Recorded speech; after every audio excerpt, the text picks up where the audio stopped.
इतने परमात्मा इतने भौतिक हो गए कि मालूम, बोले पुजारी की जरूरत नहीं है। उधर टैप चल रहा था और एक ऐसा सिस्टम उन्हें बना के रखा, उधर उन्होंने ऐसे कर दिया, वहां से फूल टपक गए, उधर से पानी चला गया। ऐसे मित्र विश्वास रखना, विश्वास रखना, सटक के पानी से सफाई तो हो सकती, अभिषेक नहीं हो सकता है। जब तक मंत्र भावनात्मक नहीं होंगे। तो आयुर्वेद शास्त्र में लिखा है, जब वैद्य औषधि बनाता है, जब से मशीनों से दवाइयां बनने लगी, विश्वास मानिए औषधियों की शक्ति आदि छीड़ हो चुकी है। इधर देखो, मां, एक बच्चा है छोटा सा, वो रो रहा है। आप आजकल बहुत कुछ बनने लग गया है, पुतले भी आप देखो, वस्त्रालय में कितने सुंदर सुंदर बच्चे खड़े होते हैं, जितने सुंदर लवकुश आपके चेहरे नहीं दिखे उतने वस्त्रालयों के पुतले दिखते। तुझे तो वैसे ही मालूम है, अपनी दुकान पे देखा होगा। तो मालूम ऐसी भी पुतलियां बन सकती हैं। यशोदा माँ की नुमाइश में, प्रदर्शनी में देखते ना, यशोदा माँ की मटकी बनी मिलती है, वो माँ मक्खन निकाल रही होती है। लेकिन मालूम, वो मक्खन एक दिन देख के आए, दूसरे दिन देखा, तीसरे दिन, महीने तक प्रदर्शनी लगी रही, तब भी वही चलती रही, उसे मक्खन तुलने की नहीं ले। प्रदर्शनी की यशोदा माँ की मटकी में, प्रदर्शनी की यशोदा माँ की मटकी में रविंद्र अरविंद भाई भिलाई कितना मक्खन निकला। प्रदर्शनी की यशोदा माँ की मटकी में ज्ञानियों कितना मक्खन निकला। जैसे मटकी में मक्खन नहीं निकला क्योंकि वो नुमाइश की, प्रदर्शनी की मटकी थी मेरे मित्र, कृत्रिम थी, उसमें कोई मक्खन नहीं निकलता है। ऐसे ज्ञानियों, फ्रिज में रखी रोटी खा लो, औषधि बना रहा है वैद्य, तो भोजन में, दवाइयों में भावना दी जाती है, औषधियों में भावना दी जाती है। समझते हैं आप लोग? पराठे में मौन लगता है, पराठे में मौन लगता है। वो वैद्य जी आगे, कोठारी, कोठारी जी, दवाई बनाते समय कुछ करना पड़ता कि नहीं करना पड़ता? ओहो, भावना दी जाती है। वाह मित्र, मैं बोलने से आप बोलने लगे, इतने दिन कहाँ चले गए? तुमको बताते सबको, दवाई बनाते समय पारस वैद्य भावना दी जाती है। वो वयोवृद्ध वैद्य बोल रहा है, बोले महाराज जी भावना दी जाती है। जिस औषधि में भावना नहीं दी जाती है, वो औषधि रोग को ठीक नहीं कर पाती। वो भावना जानते क्या कहलाती है? कोठारी जी इनको बता दो भावना क्या है। औषधि बनाते बनाते, औषधि बनाते बनाते, नमो भगवते अर्ते नमः, सिद्धाय नमः, मेरे मित्र, मंत्र जाप होता है, उसका नाम है भावना। मतलब अंतर की भावना, औषधि में औषधि की भावना देना और साथ में मंत्र की भावना देना। औषधि में मालूम, जैसे रोटी बना रहे हो बेलन से, तो बीच में परोथन फेंकते रहते हो, यदि परोथन नहीं फेंका तो चिपक जाएगी। ओहो धन हो, रोटी में परोथन नहीं फैला तो फेंका तो चिपक जाएगी। ऐसे उस दिन भावना नहीं फेंकी। ज्ञानी समझो मैं क्या हो रहा हूं माताओं, रोटी में परोथन नहीं फेंका तो चिपक जाएगी और फट जाएगी। ऐसी समाज में वात्सल्य का परोथन फेंको और साधु में चारित्र का परोथन फेंको, नहीं तो चिपक जाएंगे। विराजो मित्र, जैसे रोटी में परोथन फेंकते हो, संतान में संस्कार का परोथन फेंको, साधुओं में वात्सल्य का परोथन फेंको, चारित्र का परोथन फेंको और समाज में मित्र एकता का परोथन फेंको, नहीं तो समाज टूट जाएगी।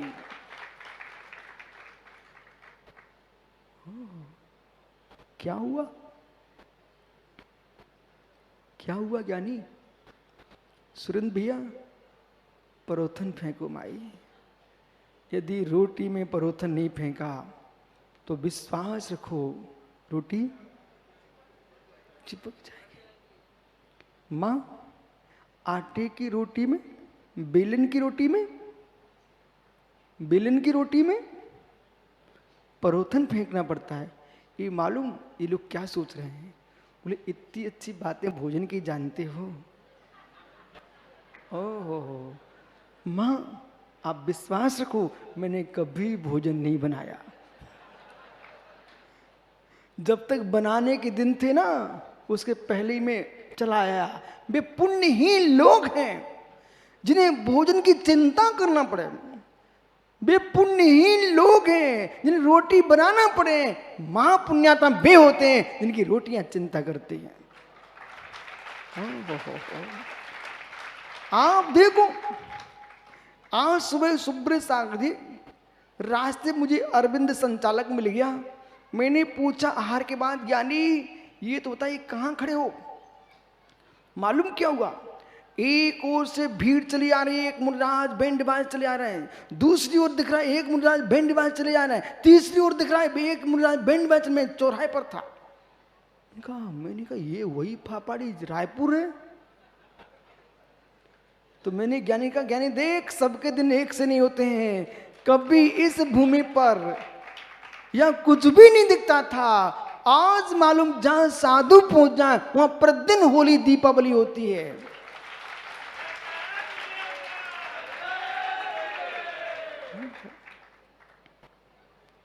मित्र समझ, वो हाथ की रोटी बने तो मेरे से पूछने मत आना, मैं तो आप सबको देखता रहता हूं। हाथ की रोटी बने तो हाथ की रोटी में परोथन मत लगा देना परमेश्वरियों। हाथ की रोटी में पानी लगाना पड़ता है, परोथन नहीं लगाना पड़ता है। जब हाथ की रोटी बनाए तो पानी लगाते हैं। यानी समझो, किसी को पानी से समझाना पड़ता है तो किसी को परोथन से संभालना पड़ता है। किसी को पानी से संभालना पड़ता है, किसी को परोथन से संभालना पड़ता है। से किसी को वाणी से संभालना पड़ता है तो किसी को आशीर्वाद से संभालना पड़ता है। पूरी समाज को संभाल के रखो।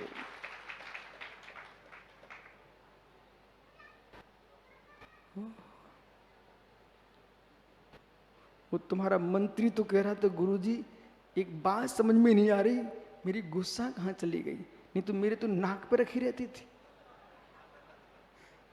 वो राकेश कह रहा था बाकी वाले, बोले महाराज जी पता नहीं मैं इतना ठंडा कैसे हो गया। मैं तो तुझे मालूम होना चाहिए कितनी दूध उबलता हूं, कितनी दूध उबलता हो। तुम तो बर्फ की सिला पर रख दो, अपने आप पता चले तुम क्या हो। कितनी उबल दूध में उबालो, लेकिन बर्फ की सिला पर रख दो। उसके अंदर बर्फ डालना भी मत, मां सिला पर रख दो। जब बर्फ की सिला के संपर्क से दुग्ध जम सकता है तो मां जिनवाणी के संपर्क से एक कसाई क्यों नहीं जम सकती है? विराजो ज्ञानियों, आगे चलो।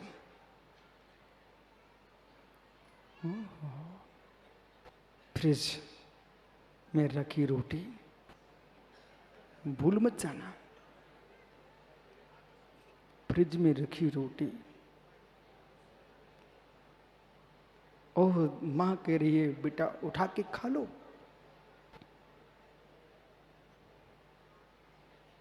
फ्रिज में रखी रोटी, उसमें कोई मोल नहीं है, उसमें कोई भावना नहीं है। भावना शून्य।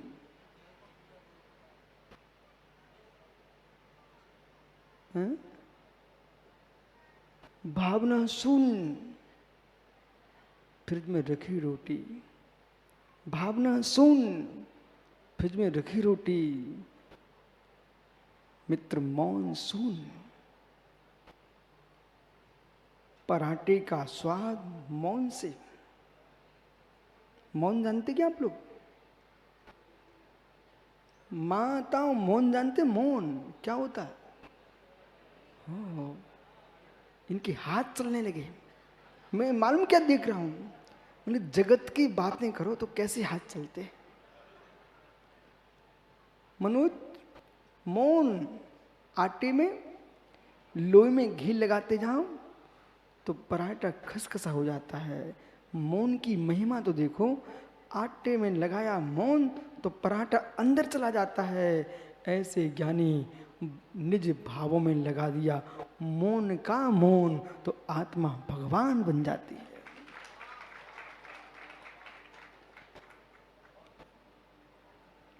मौन की महिमा तो देखो, मौन की महिमा तो देखो। यदि पुरुष मौन रख लेता है, मालूम, यदि यदि यदि द्रौपदी ने मौन ले लिया होता तो महाभारत नहीं होता। सुनो माताओं में क्या हो रहा हूं, सुनाई पड़ा कुछ? द्रौपदी ने मौन ले लिया होता तो वासुदेव को भी नहीं आना पड़ता। द्रौपदी ने मौन ले लिया होता बोले तो विश्वास रख, कोटि कोटि सैनिकों का घात महाभारत के युद्ध में नहीं होता। और भारत की माताएं, आज की माताएं मौन ले लें तो मेरे मित्र पूरे पूरे जेल खाने बंद हो जाएं।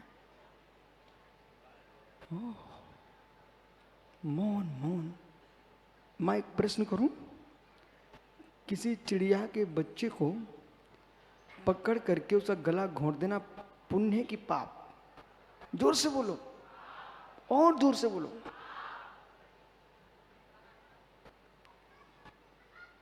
फंस गए लोग। मां, किसी चिड़िया के बच्चे को गला घोंट देना ये पुण्य है कि पाप? फिर से बोलो ना, क्या है? ये आवाज धीमी क्यों हुई? ज्ञानियों, आपसे पूछ रहा हूं, किसी चिड़िया के बच्चे का गला घोंट देना पुण्य की पाप? जोर से बोलो ना। माता, पुण्य की पाप? किसी चिड़िया के बच्चे को गला घोंट देना पाप है। जब चिड़िया के बच्चे का गला घोंट देना पाप है तो किसी बिटिया के बच्चे को पकड़ के गला घोंट देना कब से पुण्य हो गया?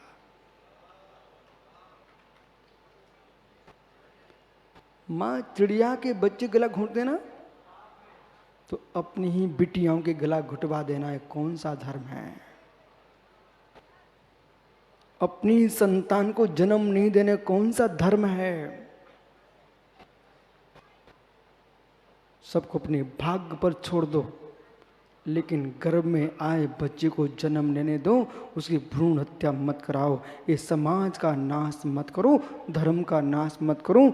मित्र, किसी चिड़िया के बच्चे को गला घोंट देना पाप है तो घर की बिटियाओं के गले घुटवाना भी पाप है। ये सन्नाटा अब क्यों? कौन सा जीव मुनि बनने वाला हो, कौन सा जीव आर्का बनने वाला हो, और कौन सा जीव भविष्य का तीर्थंकर बनने वाला तुम्हारे घर में आया है, आपने क्या कर डाला? मालूम, मेरी दृष्टि तो मोदी ऐसी है, यदि किसी किसान के खेत में, वो कहाँ है भाई रामलीला वाले भैया? मित्र सुन भाई, किसी किसान के खेत में, मित्र ध्यान से सुनना, छत्तीसगढ़ के धान्य चावल के खेत में एक पौधा धान का लगा हुआ था, ठीक? और प्रकाश मोदी गए, मुस्कुरा के कहते हैं, ए बच्चे एक पौधा खींच के ला। तो मैं रो पड़ूंगा, चीख पड़ूंगा, मैं कहूंगा मोदी जी ठहरो ठहरो। बोले क्यों गुरुजी? इस पौधे को मत खिंचवाओ। बोले क्यों? नहीं तुमको मालूम, नहीं तुमको मालूम, इस पौधे के अंदर भगवान तो है ही, और बनने वाले भगवान के लिए मेरे मित्र मार्ग में देने वाला पाथे इसके पौधे के अंदर है। आपको मालूम होना चाहिए छत्तीसगढ़ के कौन से किसान के खेत में कौन सा धान्य का पौधा उग रहा था जो चावल बन करके किसी मुनि के हाथ में खीर बन के आए। तुम्हें क्या मालूम था? कौन सा पौधा छत्तीसगढ़ का? अरविंद भाई, कौन सा पौधा छत्तीसगढ़ का जिसका चावल खीर बन के आए और कौन से महात्मा के हाथ पर जाए वो ग्रास बन करके वही ग्रास उन्हीं साधना का साधन बने और उनकी साधना ध्यान का कारण बने, उनका ध्यान कर्म निर्जा का कारण बने और कर्म निर्जा निर्वाण का कारण बने। एक चावल। धन्य तीर्थंकर भगवंतों की देशना, महावीर का उपदेश कि मित्र तुम एक वनस्पति के भी पत्ते को मत तोड़ो, चावल को भी मत तोड़ो, वो भी तुम्हारे काम में आएगा। फिर मेरे मित्र तुम्हारे संतान जो गर्भ में पल रही है उसे मत तोड़ो, वो भगवान बन जाएगी, तुम्हें क्या मालूम।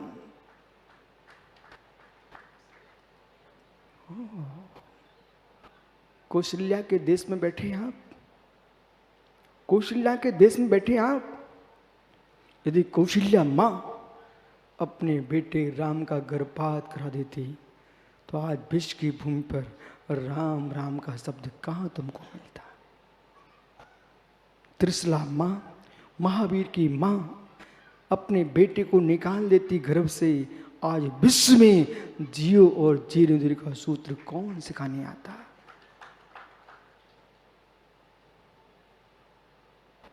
माँ तुम्हारे देश में एक ऐसी आर्का है, मैं आपकी महिमा गा रहा हूं, एक तुम्हारे देश में ऐसी आर्का माँ है जिसने एक नहीं दो नहीं सैकड़ों ग्रंथों की रचना करके रखी है, वो भी किसी माँ की बेटी है, ज्ञानमती माता जी। उस बेटी ने मालूम वो किसकी बेटी है, जिसकी माँ की शादी में रामलीला भैया, अब जब भी रंगमंच पे जाओ इस बात को कह के रखना, अरे अपनी बेटियों के दहेज में धन धरती पैसा और मिट्टी रखने वाले करोड़ों लोग मिल जाएंगे। उस माँ से कहो जिसकी माँ ने अपनी बेटी की शादी में जिनवाणी दहेज में दी हो, जाओ बेटा लेके जाओ, वहां जाके स्वाध्याय करना। उसका परिणाम है कि उसकी कन्या आज 500 ग्रंथों की लेखिका बन चुकी है। अब सोचिए आप, विवेक रखो, विवेक। कन्याओं को मत देखो है, कन्याओं को मत देखो है। कोरेना में एक आदमी की मृत्यु हो गई, पापड़ी बाल जी।